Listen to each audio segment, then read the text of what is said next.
Hi, my name is Emily Schutz, and I'm doing my informative speech on the history of the 12th man. Why is Kyle Field known as the home of the 12th man? Whether you're a football fan or not, this tradition means more than the game itself.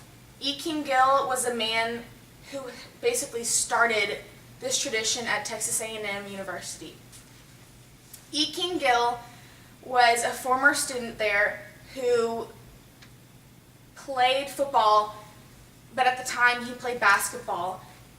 He would usually go up into the press box and help the reporters pick out football players on the field. During one game against Century College, A&M, they were the underdogs, and Century College was the nation's top-ranked team.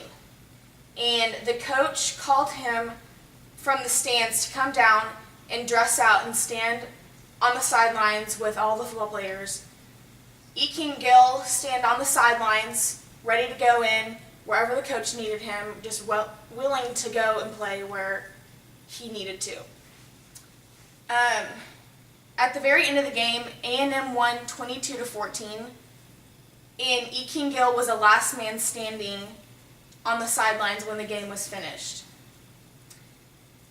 E. King Gill was an inspiration for everybody, and it's been a lasting tradition since 1922, and the students have kept with it.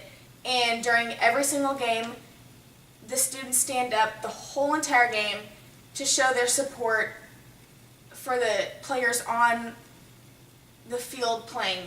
They cheer, and it is so loud, it's just so hard for the other teams to play and focus on the game.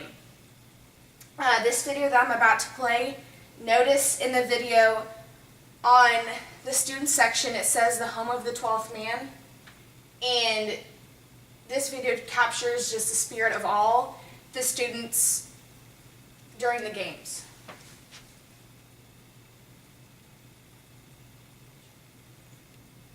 Howdy, I'm David Bennick. I'm a senior finance major from Bernie, Texas. Proud member of the Fighting Texas Aggie class in 2012. The neat thing about Texas A&M is that Aggies support Aggies.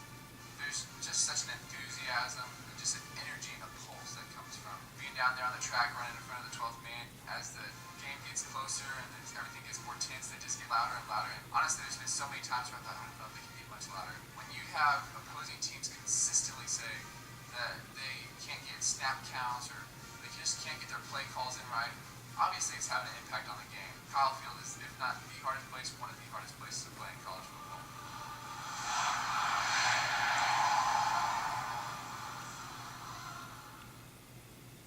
Okay, so E. King Gill has laid down this tradition for all the students to follow in his footsteps, and whether you're an Aggie or not, there's something that everybody can learn from this tradition, and it means more than anything to those students there. Thank you. Hey, that's really good.